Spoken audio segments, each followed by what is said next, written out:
And we are a near 29 minutes or so away from the ball to get rolling in the Estadio da Luz and see how our team will fare. So let's get started.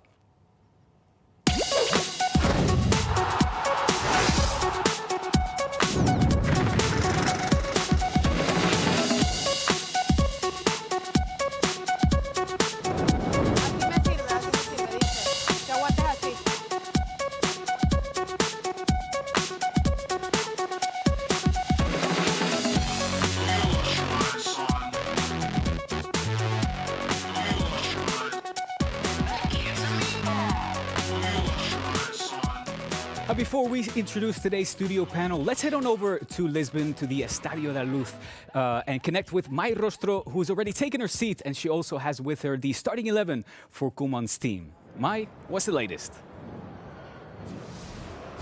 Yes, Diego, indeed, we're here at Estadio da Luz getting ready for this second match day of the group stage in the Champions League. But let's take a look on today's lineup, because Ronald Koeman is back on the bench after his suspension in La Liga, and this is the 11-man he chose today.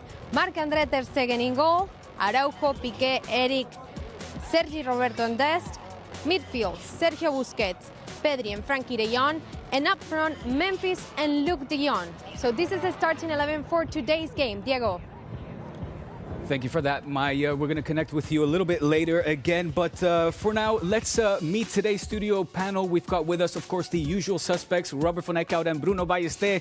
And we have with us as well the guest of honor, let's call it, Andrea Orlandi. Andrea, we were just talking about the last time that we saw each other was in a preseason for the Barça Girona. Seems like ages ago. It was. Yeah, it looks like ages ago. Yeah, absolutely. We have to see each other more often. Eh? I do, and I still owe you that dinner as well. So we definitely have to see each other. But let's talk a little bit about the game, Andrea. Before we get into the starting 11, decisive for both teams, we can say, seeing as well, both didn't manage to pick up a win in that match they won. Yeah, absolutely, especially for Barcelona, of course. You know, it's a crucial game after a period of difficulties. Let's say after the Bayern Munich game, as well in La Liga, there was a reaction at the weekend. There was much needed.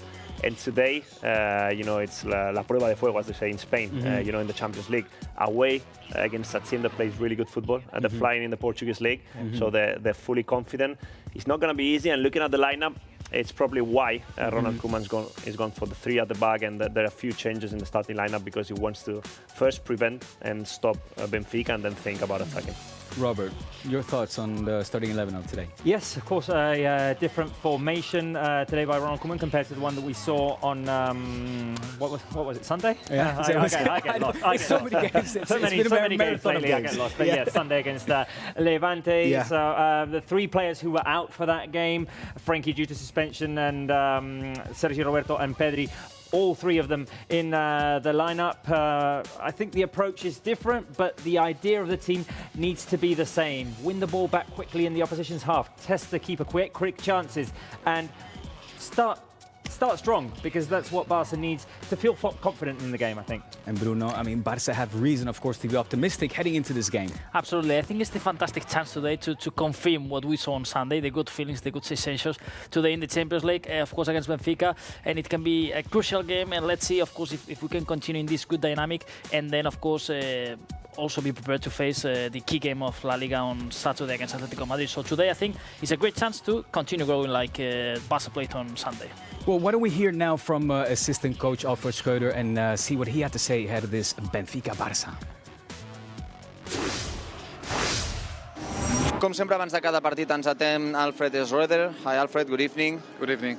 We are here after the good feelings that the team had in the last game against Levante. How important was that win for what can happen or could happen today? Yeah, I think it's always important if you play a good game and you win with this result, and it gives you a positive vibe to this game. But of course, we know that Benfica is also a strong opponent. We've seen the lineup. One of the good news for the team is the return of Pedro. How important is this player for the team? Yeah, Pedro, we saw last year that he is incredible, and it's also normal that he gets a small injury after the season, how many games he played, and we have to be careful also with him. And we know that he is very comfortable with the ball and very intelligent player. What kind of Benfica do you expect? Usually they play with three defenders in the back, and they played in a very aggressive defensive. Do you expect a Benfica very similar they had played in the last games? Yeah, I think so. They will play the same. They will play very aggressive. They will try to press us. They play like a 3-4-3 and sometimes with 3-4-1-2. But we will see. But it's a physical, very strong team. And the last question is, what could it mean, a win today for the team after what happened in the first game against Bayern? Yeah, but I think it's always important to try to play very good football, and that's what we have to do. And of course, if you win in the Champions League, it's of course good, especially away here in Benfica. Thank you, Alfred, and good luck. The words there of assistant coach Alfred Schreuder. And Andrea, before we connect with Mai to find out the lineup of Benfica today, just to add on to that last question, is this a must-win game for Barça today? I think it's important not to lose more than anything, and it's important to have a good performance away in Europe. Obviously, it's Barça, and Barça's supposed to win in every single pitch all around Europe, and I don't expect something different. So, and I agree with what you said. I also said that the formation with 3 centre-backs is probably to prevent Benfica, but the approach has to be the same in terms of wanting to recover the ball quickly, wanting to play in the opposition half. He was talking about Pedro. Having Pedro in the side, will help Barcelona have possession in the right areas. But it is a very important game, Diego. Of course, most important thing, not losing, and then obviously if you can't win, that would be a big bonus. That would be a plus, of course. Well, let's connect back with Mai, and Mai, put us out of our misery and tell us, please, what the starting lineup is of the team from Lisbon. Yes, the home team today, Benfica, will start with Blanco Dimos in goal, Vertonghen, Otamendi, Grimaldo, Lucas Verissimo in defense, Will, Lázaro, Mario midfield, and then up front, Yaremchuk, Silva, and Nunes. This is Jorge Jesus' lineups for today's game against Barça. And guys, anytime soon we have to go there to watch the game live from the pitch. So I'm going to say my score because we have to go. I will say 0-2 for Barça. Okay, what have you, Diego? A solid 2-0 win for Barça. I like it, Mai. I like it. I'll sign on to that myself as well. But before, I'm going to ask you guys' predictions. Thank you very much, Mai. We're going to connect with you a little bit later, again, of course, in the post-match. But let me ask the studio panel real quick the thoughts on the lineup for Benfica. Yes, well, I think Andrea is more qualified than me for this, but the thing that strikes me here is Uefa gave us one version of the lineup. We've kind of reassessed it, and Alfred Schreuder said as well that it's normally like a 3-4-3 or 3-5-2 kind of thing. What strikes me the most is that both teams will be playing similar systems. We'll have to see how they fare out there. Yeah, they normally play, as Alfred Schreuder said, a 3-4-3 or a 3-4-1-2, and I think this is actually going to be the second choice tonight, with Rafa Silva playing off 2 strikers, because the former Almeria striker Darwin Núñez is partnering Yaremchuk, who was impressive with Ukraine in the Euros. He was one of my favorite strikers, so it's going to be a handful, and Araujo, Piqué, and Eric have to be at the best. And then João Mario, who was fantastic for Sporting Lisbon last season. Benfica, snaked and got him for a free from Inter Milan. They've got a strong team. They do play with the 3 defenders. Vertonghen, after leaving Tottenham, is there. Lázaro is the Inter Milan Eloni on the right. Grimaldo, the former Barca player, on the left. So they got the system. They know how to play. They've been playing for a while.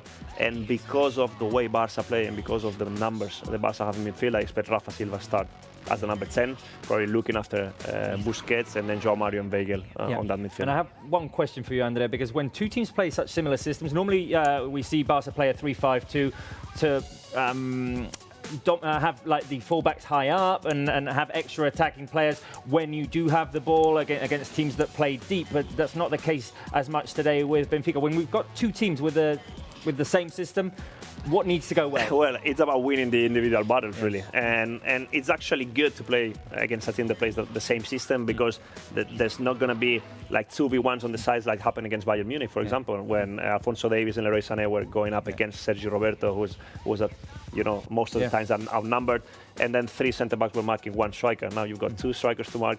In midfield is a 1v1 battle. On the side is the same. And then you've got Luke de Jong and Memphis Depay up front. who, when you don't have the ball, can mark the 3 defenders in the first build-up from Benfica. So it's actually an intelligent move from a tactical point of view. Let's see if it works and if Barça players win those battles that are so important. We will see indeed. Of course, clearly this Benfica side will not be a pushover, currently leading in the domestic league over in Portugal. And as you mentioned as well, I mean, Silva, one of the top goal scorers, but it seems that the goals are very widespread as well, that the goals are really, they're firing from all cylinders. They're coming from all sides. Yeah, there is quality all around the squad. Yeah. Even Grimaldo, you know, has a good goal scoring record for the club. Darwin Núñez hasn't really fulfilled, his potential yet. When he was on Almeria, Premier League clubs were knocking on the door. Olympique Marseille was knocking on the door. Then he decided to go to Benfica because he thought he was going to play Champions League last season and they didn't qualify. He's playing the Champions League this season. Still has to produce, the quality that he's supposed to have. But he is coming off of a long knee injury, and I mean he's already scored 4 in 5 games that he's played already. But as you say, sometimes, well, what we talk about with Ansu Fati, for example, players need that time. But it was one of those players that everyone expected to be the next Luis Suarez, and maybe it's going to be, but it's going to take, obviously injuries. The injury he had was huge, but he's got that potential. So tonight, we got to be careful. Well, let's head our attention over here to the Plasma TV where Bruno's ready. Bruno, you're going to zoom in and refresh our memories a little bit of last week. Yes, because of course, as we have been saying on Sunday, it was a great game. But today, I think the plans of Ronald Koeman are going to be a bit different. Of course, taking into account, I think, the rival that today has in front of him. Now we're going to show how Barça was the average position in total the other day against Levante. And as you can see, it was a kind of, the double pivot there with Nico and Sergio. You also can see Memphis playing a lot in the left. Andrea, now in attack, how do you think Barça will attack today? We're going to see Memphis quite in the left like the other day, or it's going to change because they are playing with just 2 players up front alongside Luke today? I mean, with the 2 strikers, they're going to have to use the width of the pitch a lot better. So we probably won't see Luke de Jong and Memphis let's say, close together on the left.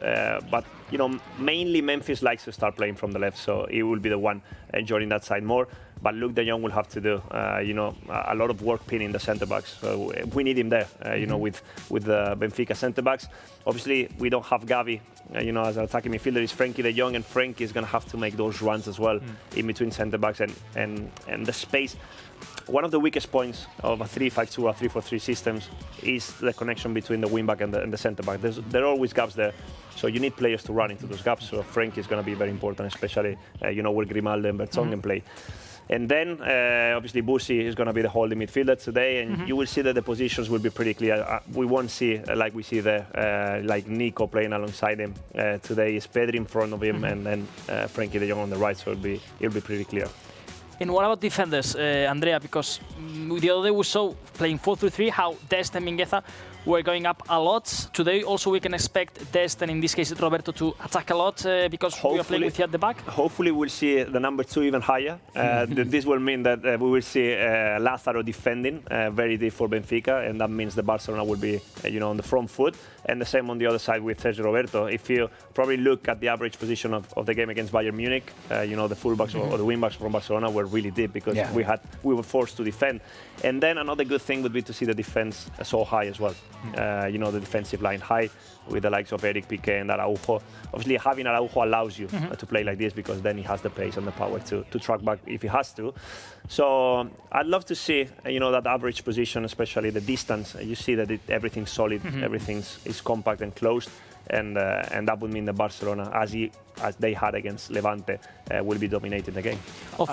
Sorry, Bruno. I just think what Andrea said is key. Regardless of the system, you need to be compact. You need to have each other's backs. I just had a quick couple of questions here for Andrea. Serginho Dest, you've talked about him a little bit, but we talked about the difference of how he was approaching those one-on-one situations against Levante, maybe not putting in such early crosses, rather looking for the quality option there and taking on defenders. And then could Pedri today be the one who fills in for the role of Gavi? Pedri is not as dynamic as Gavi. Pedri will have you, maybe better quality in possession. They'll have you, probably he'll give you more composure in that midfield. He's had to play at this level already when Gavi doesn't have the experience, so this will help. But I think that, he's going to be very important for Dest to play well. I mean, he's going to give the backup to Dest if he goes, so he's going to be filling the gaps when Serginho loses his position. Memphis as well, if he drops into that area, will be very important for him. One thing that he did very well the other day was he was appearing in the right areas. He wasn't already there, and he needs to keep doing the same. He doesn't need to be attracted by, I want to attack and I want to be there. Just go when you have to, and probably the relationship with the left centre-back, which I suppose is going to be Eric, Pedri, who's going to be next to him, and Memphis is going to be crucial. Of course, Ansu Fati is not starting today. As we all know, Koeman has a plan to go step by step. But we're going to have a look the other day how the Ansu Fati's impact in the game. First of all, here we have the minutes without Ansu Fati between the 0 and the 79. How, of course, Barça was attacking by the left. But look at the change. Once Ansu Fati came on, how it changed from 50% to 71%. Andrea, today it's true, it's a different system. Do you expect Barça the same, attacking more from the left, having Serginho Dest, and once Ansu Fati comes on, the same, go by there, or do you think today is going to be a bit different? Well, let's see. I think it's going to be more even because both Grimaldo and Lázaro are very good on the ball and attacking. They're not as good defending, so there will be spaces to be exploited. So there are chances for Barça to attack. So I assume that both Sergio Roberto and Des will have the chances. But obviously, if Ansu comes on in the second half, then we will see a huge difference, and probably the system will change, and then we will see. But talking about Ansu, this is an impact player, of course. This is a player making the difference.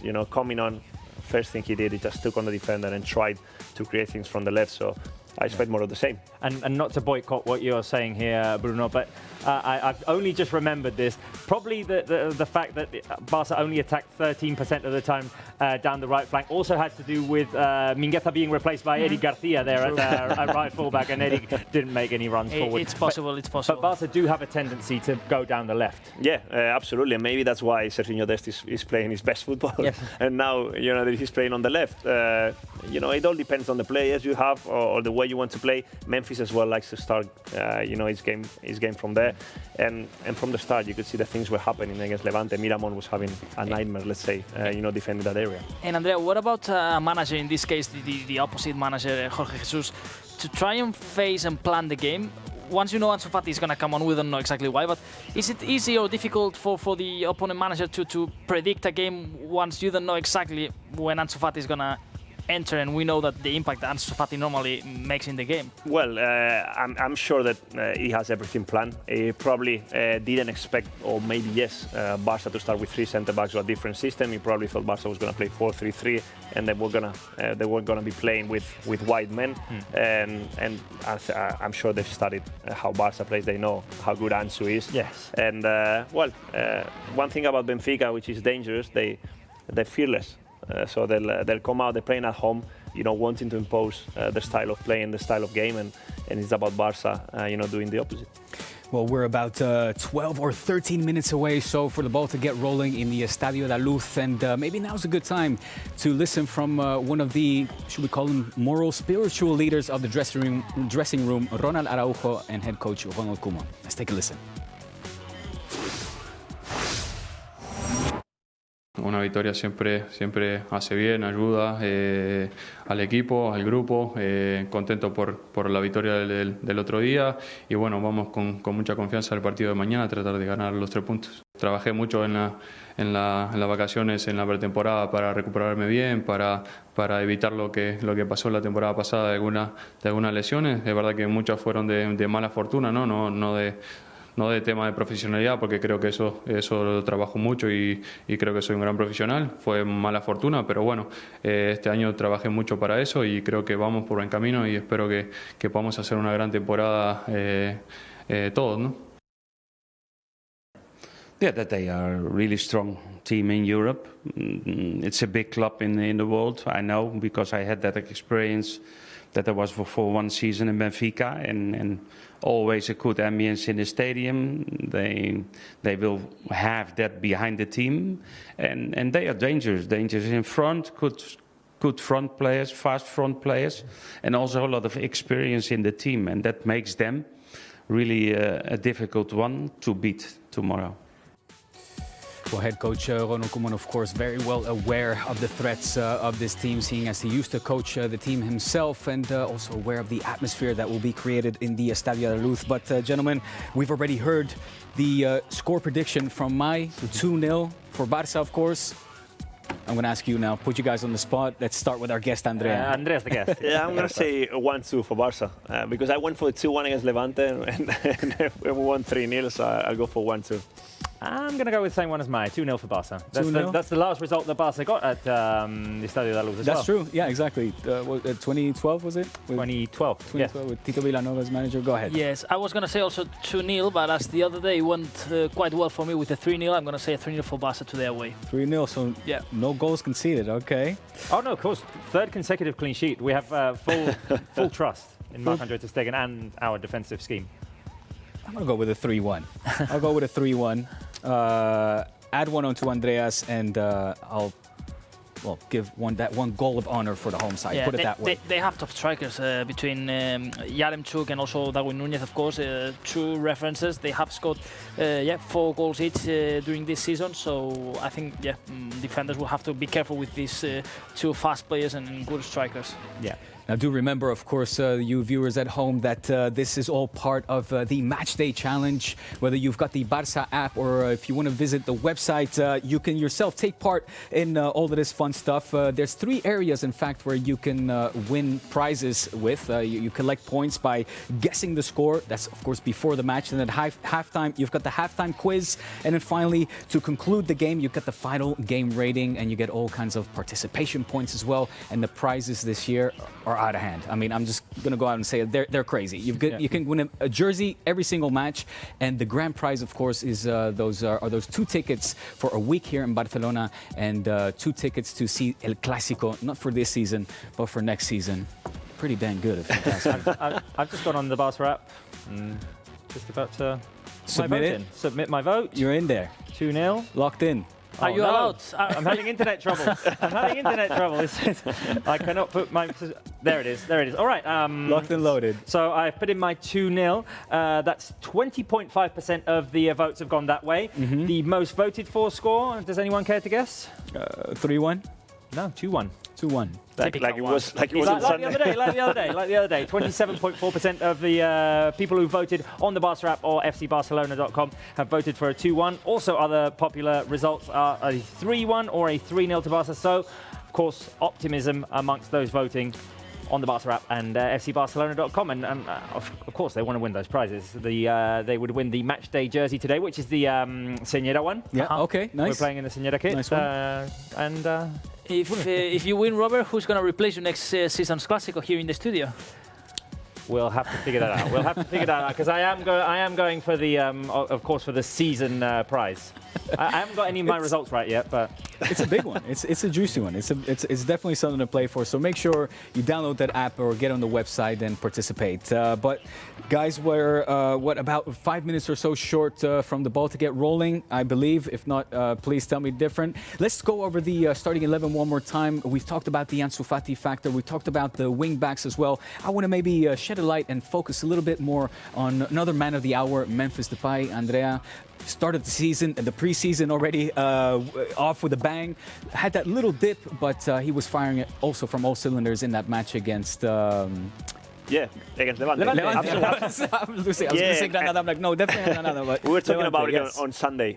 Obviously, he made an impact, from the first game against Girona. We were commentating together. He looked sharp, technically fantastic, wanting to be a leader as well, a charismatic player. And then it's normal to have, sort of a dip when you start so brilliantly. But the dip lasted for like 2-3 games, and it was more like the team as well. The performances weren't there really. And then against Levante, from the first minute, he wanted to show that I'm here. I'm Memphis Depay, and then took responsibility. It got past 3 defenders, took the penalty, and then all of a sudden, you know, he was free. He was playing with free spirit. His head was absolutely clear, and he was leading the line, you know, with his quality. So I expect more of the same. I expect him to be consistently good during the season, because I think he's got the quality and the charisma and leadership to do it. And Barcelona need him at his best. And how important is it for a player like Memphis to get not necessarily the goal early on? Obviously, against Levante, he did get that penalty and at the 7th minute mark, more or less. But how important is it for a player like him to at least get the chances, to get the ball fed to him and be able to get some chances? Against Cádiz, for example, he had the chances without playing a fantastic game, being really tired. You know, with 10 men, it was the man up front, isolated. Still, you know, with that run from Piqué, could have won the game for Barcelona. Yeah. So it's important, even when you know you're not at your best, to still have those chances as a front player. Against Bayern Munich was a different story, and probably against Granada as well. Yeah. But you know, we knew it was coming. We knew, you know, we have a gem in our hands. You know, the Barca have a spectacular player, and then I think that's something that he really relishes and likes, is the fact that he's probably one of the most experienced players out there, up front, especially when Ansu is there, when Ansu will be there. You know, he wants to care about him. You could see even the social media posts after the game. You know, a little brother, you know, I'm here with you. I just want to help you. Ansu's bought some of his clothes as well. Exactly, exactly. So it's more like not only on the pitch, but off the pitch as well. What he does for the dressing room, you know, it can go really under the radar, because he's very, very important. And there is one curious stat about Memphis, because in the last 2 previous meetings against Benfica, he scored in both of them. It was in the 19-20 campaign when he was playing for Lyon against Benfica in the group stage. So let's see if this great run of form against Benfica about Memphis can continue today. I love that. I love those kind of stats. Thank you for that, Bruno. Robert, why don't you remind our viewers what the starting 11 is? Yes, let's go for it. Barca's starting 11 today features Marc-Andre ter Stegen in goal. We're playing a 3-5-2 formation with Araujo, Piqué and Eric at the back. Our wing-backs are going to be Sergi Roberto and Serginho Dest. In midfield, we have Sergio Busquets with the returning Frenkie de Jong and Pedri. And up front, we have Luc de Jong and Memphis. For Benfica, the starting 11 will feature Odysseas in goal with Verissimo, Otamendi and Vertonghen at the back.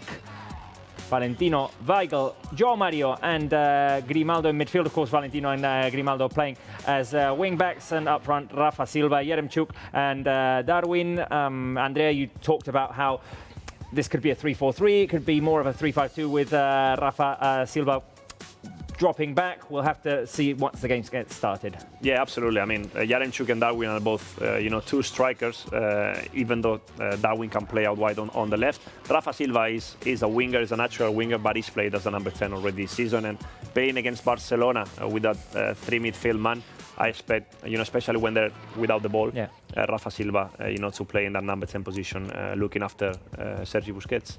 Right, well, the players are on the pitch. This is about to get started. Diego, you'll be coming back for the post-game and all the analysis and everything? Yes, indeed. I hope I leave you guys in the capable hands of these 3 gentlemen, and enjoy the game. Of course, let's cross our fingers for a 3-1 result so I can get the bragging rights.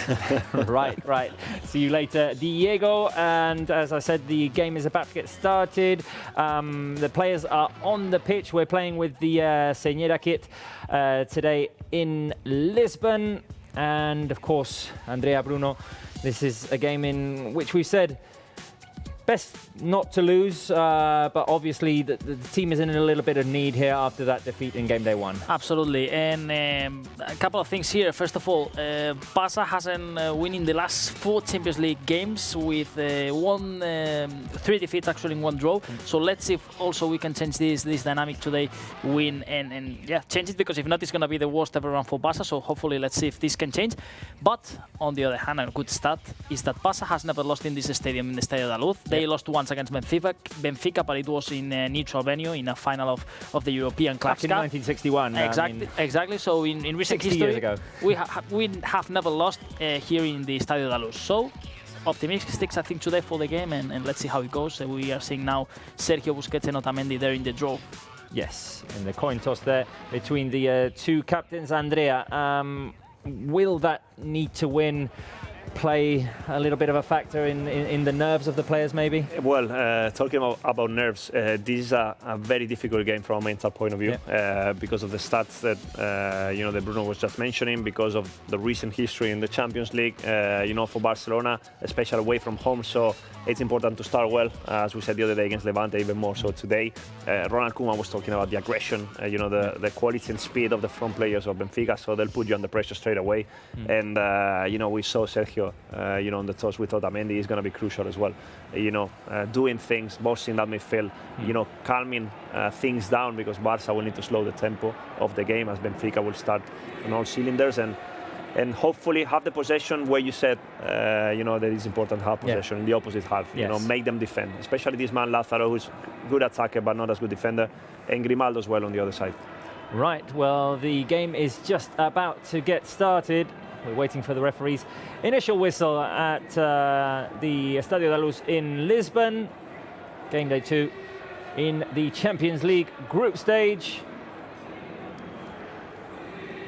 And yeah, it's not 9 o'clock yet, that's no, why. No, 9 o'clock. I mean, we're waiting for it exactly to be 9 o'clock. By my standards, it is. We'll have to see. There we go. Barça with the first possession of the game. They'll be attacking from left to right, and we hope that the team can come out, as we said before, with the similar idea of pressing high, forcing mistakes, getting quick opportunities, and being on the forefront of the game from the get-go. Yeah, absolutely. We see now. Look at Frenkie de Jong just jumping on with Vertonghen in that pressure, and obviously making a 1v1, and Barça recovering the ball. Fantastic. Busquets recovered. Frenkie finds Pedri. Memphis tries to turn. The ball's taken away from him. And now Benfica are the ones trying to run out. It's a 3v3 running down the middle. The ball played out wide. But Yaremchuk, who can't keep it in, has to slide down and forces a throw-in in favour of Barça. Now that you mentioned Frenkie de Jong, Andrea, Frenkie now, because the game has started, making his 100th appearance for Barça. Wow. Is the 11th Dutch player to arrive to such a